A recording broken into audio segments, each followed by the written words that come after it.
The quiet interpreter. You're not supposed to be here, the security aide whispered, glancing nervously toward the tall windows of the hall where morning light spilled like golden silk onto the marble floors. Captain Ibrahim Traoré didn't answer. He stood still, in uniform but without insignia, watching a group of barefoot children chase a plastic bottle through the dusty courtyard just outside the metal gates of the presidential palace. The guards hadn't noticed them slip through the side entrance. Or maybe they had, and turned away on purpose. "They're just playing," Ibrahim said quietly. His voice had the calm weight of someone who'd seen too much to be surprised by innocence. The aide hesitated. "But they don't belong here. It's protocol. If anyone from the foreign delegation sees—" Ibrahim turned slowly, his expression unreadable, yet his eyes carried something sharp beneath. "Tell me, what does it mean to belong?" The aide had no answer. He bowed his head and stepped back. Outside, one of the children tripped. She scraped her knee and sat down in the dirt, her lips trembling, but she didn't cry. Ibrahim walked toward the door without warning, pulled it open, and stepped out into the warm, ochre-scented morning. The air in Ouagadougou was thick with dust and sun, with the faint rhythm of distant drums and the smell of charcoal from breakfast fires. He knelt beside the girl and pulled a handkerchief from his pocket, dabbing at the wound. "What's your name?" he asked. "Salimata," she whispered, her eyes wide. He smiled. "Well, Salimata, it's a brave thing not to cry." One of the boys stared at him in disbelief. "Are you the man from the pictures?" Ibrahim chuckled softly. "I suppose I am. But don't believe everything you see in pictures." "Why not?" "Because they never show what matters." He looked back toward the palace. The towering structure loomed behind him, white and silent, a symbol of power carved into stillness. But here, at the edge of the dust and laughter, everything felt alive. He handed Salimata the folded handkerchief. "Keep this. It's clean, and you can wash it later. Better than your sleeve." Salimata nodded. Her eyes followed him as he stood and walked back toward the building. Just before stepping inside, he looked up at the clouds beginning to gather on the horizon, soft and violet. The halls inside the palace felt colder now. The marble floors echoed with every step, a reminder of how alone power could feel. His advisors were waiting in the Situation Room, but Ibrahim paused instead in the west corridor, where framed photographs of former leaders lined the wall like silent witnesses. He stared at one, his predecessor. The smile in the photograph looked confident, but Ibrahim remembered the fear behind it. The politics, the pressure, the loneliness, the compromise. He had promised himself and his people that he would never become that. In the mirror between two pillars he caught his own reflection. Same uniform, same background. Different heart? He wasn't sure anymore. Down the corridor, someone cleared her throat softly. A voice he recognized, but one that still made something in him tense. "Captain," said Alima, his personal assistant, standing with a file clutched against her chest. Her expression was calm, but there was worry tucked into the edges of her eyes. "They're asking for you again. You were supposed to be in the briefing 20 minutes ago." He nodded without looking at her. "I know." Alima stepped closer, dropping her voice. "You're distracted again." "I'm listening," he said. "To who? The people outside the gates, or the voices in your head that won't stop?" He turned slowly. "Is there a difference?" She hesitated. She'd worked with him long enough to know when not to push. But today, something about the air, something about him, felt heavier than usual. "They're worried you're too emotional," she said, "that you care too much. Better that than not enough." "Ibrahim," she whispered, his name falling between them like something fragile. They don't see it as strength. But I do, he replied. And I think they're wrong. Alima's fingers tightened slightly around the file. She looked as though she wanted to say something else but didn't. Instead, she offered a faint, quiet smile. Then you better prove them wrong. Again. He nodded once, took the file from her hands, and walked toward the room where decisions would be made. Decisions that would ripple across borders, across homes, across kitchens where mothers whispered prayers over boiling pots, hoping for peace, not price hikes. But even as he moved forward, part of him stayed behind, in the dust outside, beside the children with no shoes and the girl with the scraped knee. Because Ibrahim Traoré had not forgotten, not the rice lines, not the cracked hands of his mother, not the heat of waiting hours for water. He remembered everything. And memory, when wielded by power, could be either salvation or tragedy. In his chest, the weight of that truth pulsed like a second heartbeat. "Why did you cancel the foreign press interview?" Alima asked, her voice low, careful, as though the marble walls themselves were listening. Ibrahim didn't respond immediately. He stood by the window in the east corridor, where the filtered morning light painted soft orange lines across the polished floor. Outside, a long line of citizens waited under the shade of neem trees, hoping to attend the weekly listening session, his idea, not the advisor's. One morning, every week, he opened the palace to people with no influence, no money, no voice, just stories, griefs, small hopes. They wanted a story they could shape, he said finally. I want something unshaped. Alima stepped closer. Her perfume was subtle, like hibiscus and charcoal, something earthy and clean. She wore a cream-colored blouse and a pair of modest earrings carved from wood. Everything about her was composed, except her eyes. Her eyes carried a storm. They already think you're too close to the people, that you're not presidential enough. And what does that mean, Alima? He turned to her. That I should speak in rehearsed phrases, sit with my hands folded and my heart locked behind policy? She didn't answer, not directly. Instead, she looked toward the line of people outside, all shapes and ages, some in woven tunics, some barefoot, some leaning heavily on canes carved by time. They come to you like you're a healer, she said. Maybe I am, he whispered, but the wounds are deeper than I thought. He walked away from the window and toward the long corridor where the portraits of foreign dignitaries hung, smiling, perfect, and distant. He stopped in front of one, a pale man in a navy suit, shaking hands with one of the former presidents.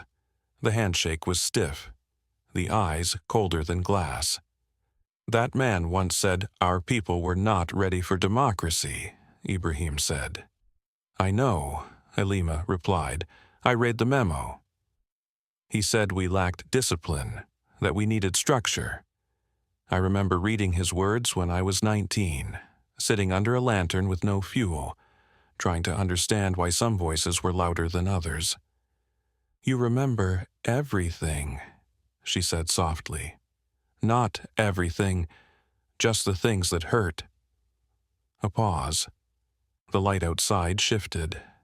A breeze moved through the open corridor, carrying the scent of grilled corn and hot dust. You're not alone, you know, she said. Ibrahim turned, and their eyes locked. There was something unspoken that passed between them then, something that didn't need names. I don't always believe that, he admitted. Some nights I walk this palace like it's a ruin I was asked to restore but not allowed to live in. That's because power doesn't love you back. It never does. He smiled faintly, but it didn't reach his eyes. Then why do we keep holding it? Because someone has to hold it gently. A silence settled between them again, but it wasn't cold. It was a silence filled with old truths and shared weariness. Outside, the sun climbed higher, and the queue of citizens slowly moved forward.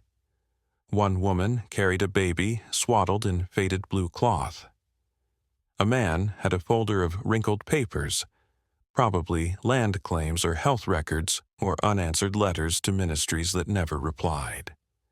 "Sometimes," Ibrahim said, "I think they come here not for answers, but to be seen, to be heard by someone who isn't looking at a watch." Alima nodded. Her voice was nearly a whisper. "They come because they believe you remember what it means to wait in lines." Ah, he did. He remembered the weight of empty pockets, the shame of asking for medicine on credit, the sound of a classroom where half the chairs were broken and the other half were shared by 3 children. He remembered how it felt to be invisible, and he swore never to make anyone feel that way again. A bell rang softly down the hall. Time for the session to begin.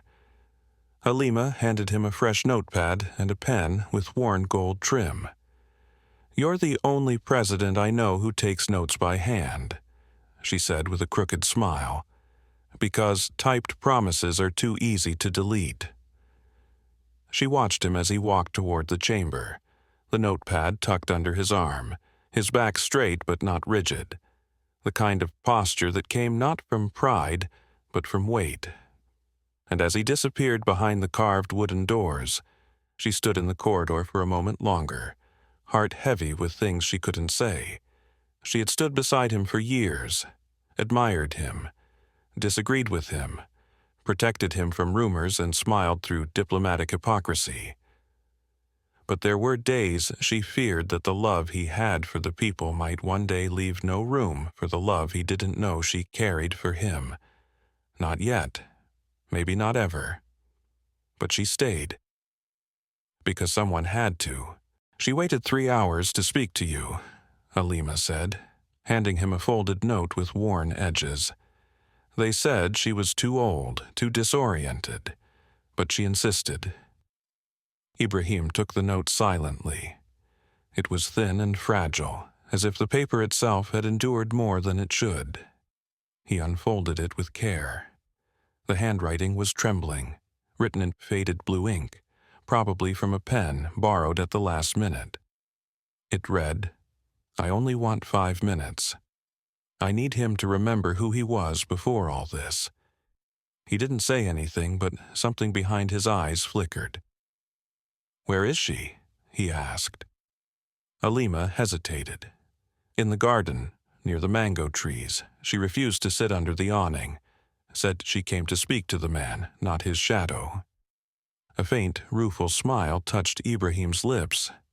He tucked the note into his pocket and made his way through the corridors of the palace, past soft curtains that breathed in the breeze, past bouquets of official flowers that no one ever smelled, past the glances of aides who knew better than to ask questions. Outside, the light was golden and heavy, pouring through the branches of old trees that had seen more leaders than the marble statues inside ever would. The air smelled of earth, dry leaves, and the sweetness of ripened fruit falling without warning. She was seated on a wooden bench, wrapped in layers of indigo cloth, her headscarf slipping slightly to one side. Her skin was dark, soft with age, and her gaze, when she looked up, was the kind that didn't ask for permission. "Ibrahim," she said before he could speak, "you don't wear the dust anymore." He sat beside her quietly. No guards, no cameras, no protocol. Just the chirping of cicadas and the echo of memory stretching between them. "Do I know you?" he asked gently, though his heart already answered yes. "You used to fetch water for me when my legs were younger. You thought I didn't see you mixing it with the clean one from the well, so I wouldn't taste the rust." He exhaled, something tightening in his chest. "I remember. You were kind," she said. "Not because it was rewarded, but because it was part of you." He looked down at his hands, clean, manicured, presidential. But they still remembered how to carry buckets without spilling. "I tried to hold on to that part," he said. She nodded, watching him. Power is like river water in dry season. You can drink it, but it never belongs to you. He turned his head toward her, eyes searching. Why did you come? Because you forgot something. What? How to be hungry. The words settled like dust between them, gentle and unshakable. He didn't defend himself. He couldn't. He had eaten every day for years now. He had forgotten the ache that used to live behind his ribs like a sleeping animal. I see the kindness in your face, she continued, softer now. But I don't hear it in your words. The people don't need a statue. They need a sun. The wind moved the branches above them. A mango dropped, thudding into the dry earth. You think I've changed, he said quietly. I think you're carrying too many names and not enough stories. He looked at her then. Not as a president, not as a man in power, but as a boy who used to run barefoot through red dirt, chasing kites made from newspaper and sugar string. Her presence stripped the years from him. Will you stay for tea? He asked. She smiled. Only if you pour it yourself. Later, as the sun began to dip, casting long shadows across the stone paths, Halima saw them from the balcony. The old woman and the president, seated cross-legged on a mat beneath the trees, sharing tea from a metal pot. No aids, no speeches, no performance. And something in Halima's chest ached, sweetly and sharply at once. Not just because she loved the man who belonged to everyone but no one, but because in that moment she saw what the country saw. Not a leader. A man trying to remember who he was. You didn't come to dinner last night, Halima said as she entered the library, her sandals soft against the tiled floor that still held the fading warmth of the day. Ibrahim didn't look up from the file he was reading, though his fingers stopped turning the page. The smell of old paper and polished wood filled the air, mingling with the faint scent of her perfume. Light citrus, worn close to the skin, not for others, but for herself. I wasn't hungry, he said, his voice low, clipped at the edges. She stood still for a moment, watching him in the golden lamplight. The bookshelves rose around him like quiet trees, each filled with speeches, history, laws, so many laws. But the man in the chair looked smaller tonight, folded into himself. That's not true, she said gently. You were starving, just not for food. He closed the file slowly, raised his eyes to meet hers. Then tell me, Halima, what am I starving for? The question lingered between them, sharp and unguarded. She hadn't expected it. Not like that. Not with the full weight of his gaze on her.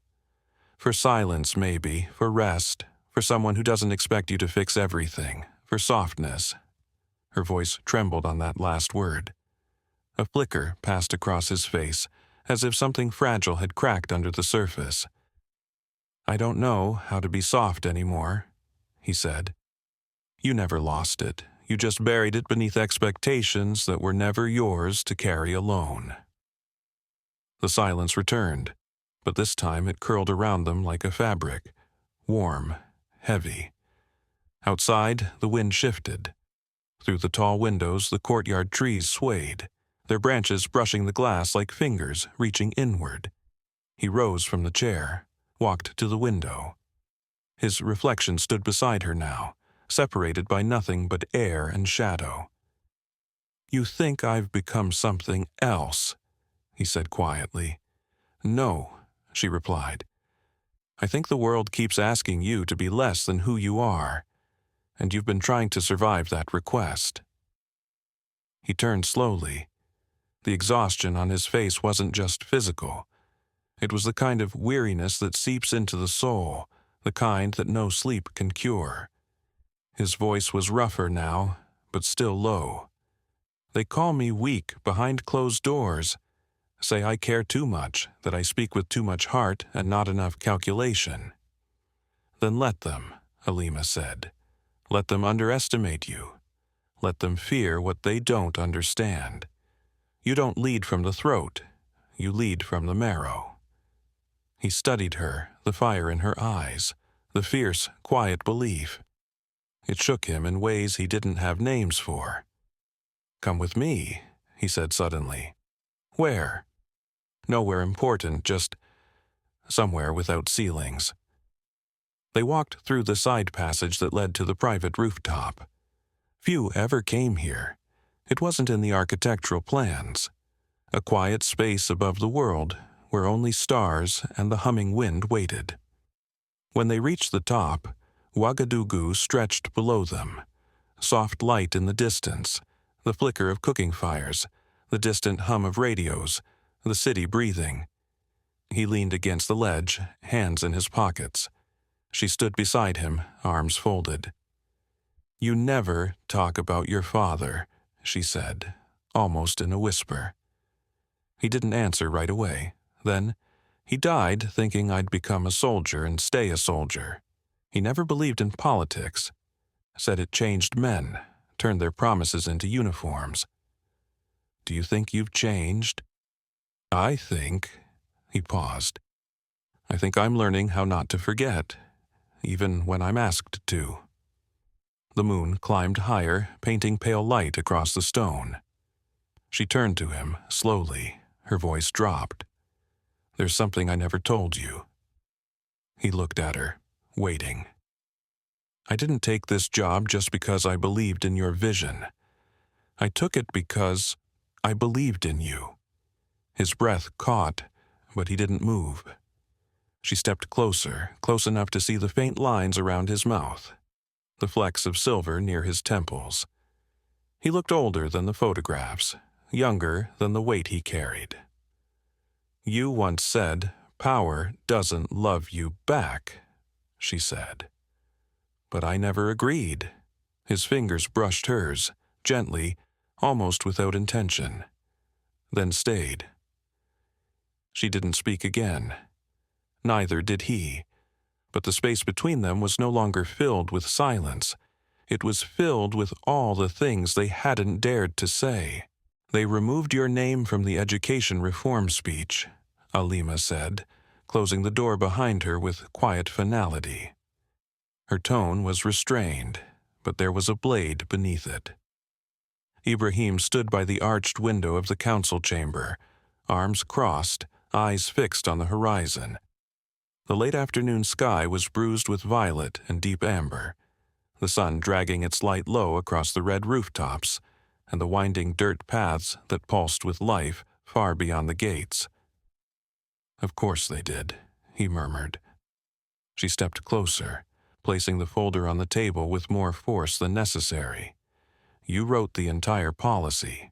You're the reason 20 new rural schools are being built, and they erased you like a smudge on glass." He didn't turn around. "It's not about me." "No, it is. That's the problem." Her voice tightened. "They can't accept that someone like you, someone who refuses to wear imported suits and speak with a diplomat's accent, could have built something smarter, kinder, real." He finally turned, slowly. There was no anger in his expression, only something heavier, older, like weathered stone carved by too many rains. "They don't need to say my name. They need to pour clean water into cracked school buckets. They need to stop humiliating mothers when they ask for textbooks. If removing me helps them do that, then so be it." "But what about the children who need to see your face and know it belongs to them?" she whispered. He stepped toward her. The air between them shifted. "I never wanted my face on billboards, Alima. I wanted it to be remembered in the eyes of a child who didn't get turned away at the school gate because she couldn't afford shoes." Her gaze softened, but her jaw clenched. "You're still trying to save a country that insists on forgetting you." He didn't answer. Instead, he walked past her and opened the small cabinet near the back wall. Inside, a tin box wrapped in faded cloth. He unwrapped it and held out a photograph, creased, worn, almost erased at the corners. A little boy stood barefoot outside a rusted classroom door, holding a broken piece of chalk like it was gold. His shirt was too large. His hope was not. "I keep this to remind myself," he said, "that I'm not building monuments, I'm building second chances." Halima reached out slowly, her fingers brushing his as she took the photo. "That boy," she said, looking up at him, "he still lives inside you. And sometimes," he said quietly, "he asks me if it was worth it." The clock on the wall ticked like a slow heartbeat. Outside, the first breeze of evening rustled the tall grasses beyond the fence, whispering of rains that hadn't come yet.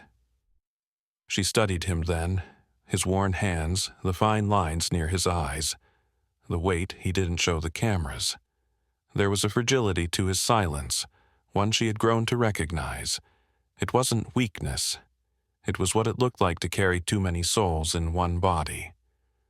"You never talk about the times you were passed over," she said.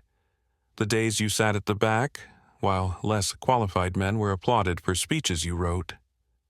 He gave a faint smile, more bitter than amused. "If I count the times they ignored my voice because it came from brown skin with village rhythm, I would never speak again. And yet you do, because silence has killed more futures than any gun ever could." A pause. Then she stepped closer, and the photo still in her hand. "Let them remove your name," she said. "We'll write it in places they can't reach." He met her eyes, and for the first time in days, the ache inside him eased. Not gone, but softened. "Will you help me write it?" he asked. She didn't hesitate. "I already am. You didn't sleep again." Halima's voice came from behind, soft but unyielding, like early rain brushing against a tin roof. Ibrahim didn't turn. He stood on the balcony outside his private quarters, facing the pale blue of a pre-dawn sky. The city still slept. Ouagadougou lay quiet beneath him, its rooftops blanketed in stillness, its streets holding the breath of a day not yet begun. Somewhere, a rooster crowed once, and then silence returned. "I tried," he said. "Did you dream?" "No, just listened." "To what?" "To the things that don't speak anymore." Halima stepped forward, slowly. Her bare feet made no sound against the tile.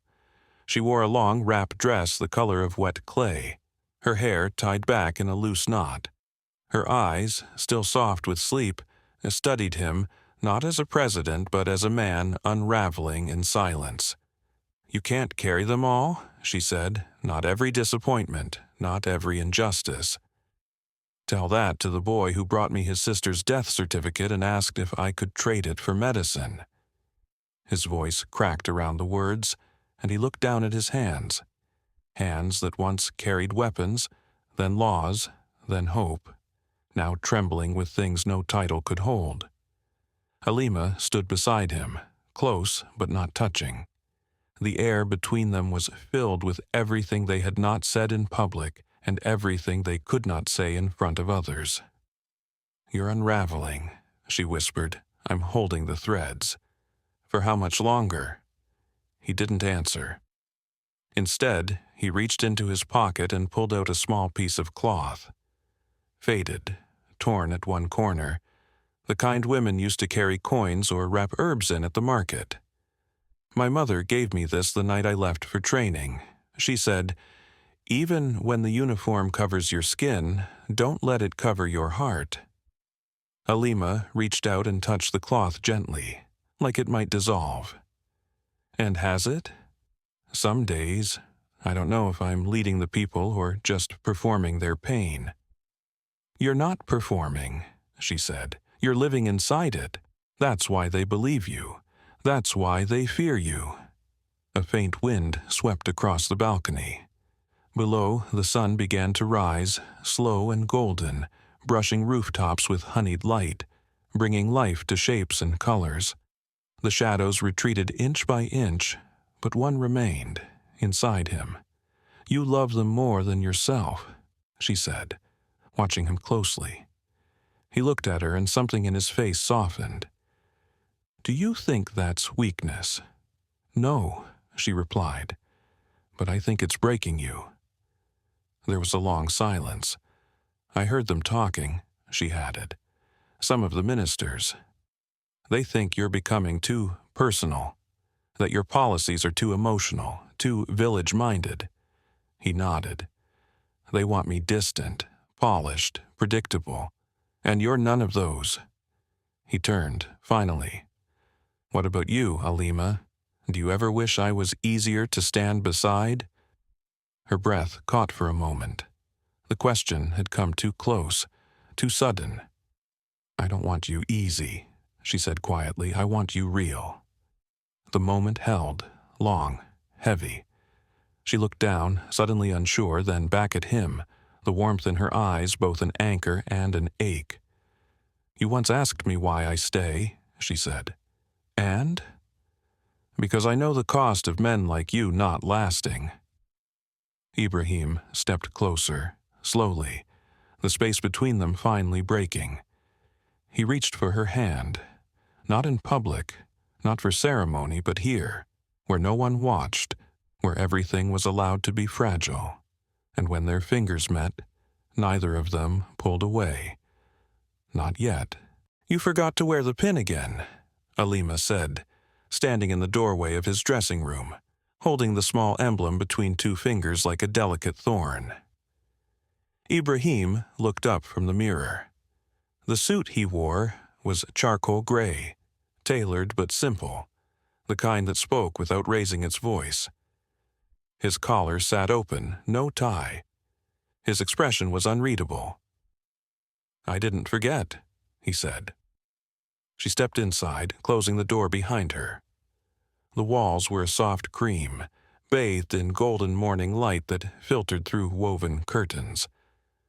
A bowl of sliced mangoes sat untouched on the side table. Everything was ready for the press conference, except him. "You know what they'll say." "I do." "Then why not wear it?" "Because I don't need a symbol to prove who I belong to." Alima looked at him for a long moment. Her voice dropped. "But they do. They're not like you, Ibrahim. They need the illusion of certainty, the badge, the language, the polish." "I can't give them polish," he said.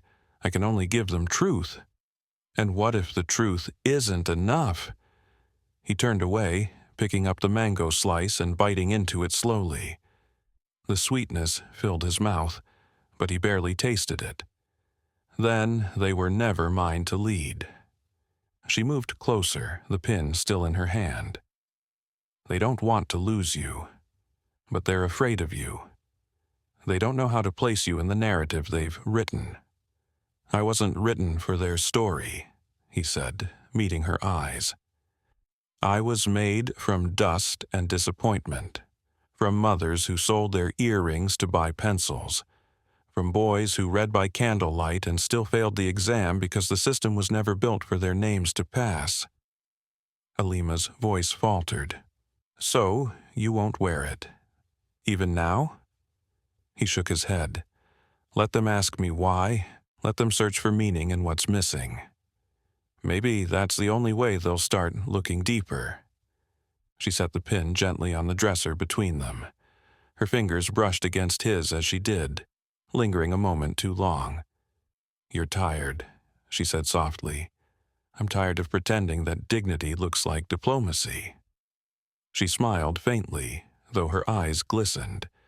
"You know, sometimes I wish you could just be a man. Not a myth, not a headline. Just someone who gets to be held without having to hold everything else up." His throat tightened, and something flickered behind his composure. "I don't remember how." "Then let me." Her voice was a whisper now, but it hit him like a rising wind. He looked at her, really looked, and for the first time in months he allowed himself the thought, what if he could? But the knock on the outer door came too soon. "Captain," said the aide, They're ready downstairs." Alima stepped back. The moment folded itself away like fabric into a drawer. He straightened. She handed him the final document, his speech printed in clean, precise lines. As he walked past her, he paused. "Will you be there?" She nodded. "Always." And then he was gone, walking into the weight of expectation, carrying a voice not just for himself, but for every name that had ever been mispronounced, erased, or forgotten. And behind him, Alima stood alone in the silence, her hand still warm from the moment that almost became everything. "Ibrahim, there's a boy at the gate. He refuses to leave," said the security officer, eyes uncertain, voice low with the kind of discomfort only sincerity could cause. "He says he has something for you, something you forgot." Ibrahim was still wearing the suit from the press conference. The collar slightly creased. The light of late afternoon leaned into his office window, amber and soft, as if the sun itself was tired of watching. He looked up from his desk, blinking slowly, as if pulled from a dream too close to memory. Did he give his name? No, just said, "Tell him I'm the one who remembers what he said about the dust." Ibrahim rose without a word. The corridors of the palace felt quieter than usual, as though they were holding their breath. Alima wasn't there. She had left moments earlier to oversee the arrangements for a rural delegation arriving tomorrow. Her absence felt sudden, weightless, cold. He stepped outside. The boy couldn't have been more than 10, thin, dust on his elbows, his shirt faded from too many washes. His feet were bare. He stood with a look that was not defiant but determined, like someone who had run a long way and knew he would not be turned around now. When Ibrahim approached, the boy didn't bow, didn't flinch. He simply held out a folded piece of cardboard. "What's this?" Ibrahim asked. "A schoolbook cover," the boy replied. "I wrote something for you on the back." He took it. The handwriting was shaky but full of will. "You said not to forget where we came from." "I didn't. I wanted you to know that. Even if you ever forget me, I will still believe you meant it." Ibrahim's throat tightened. The palace behind him loomed silent, too large for a moment like this.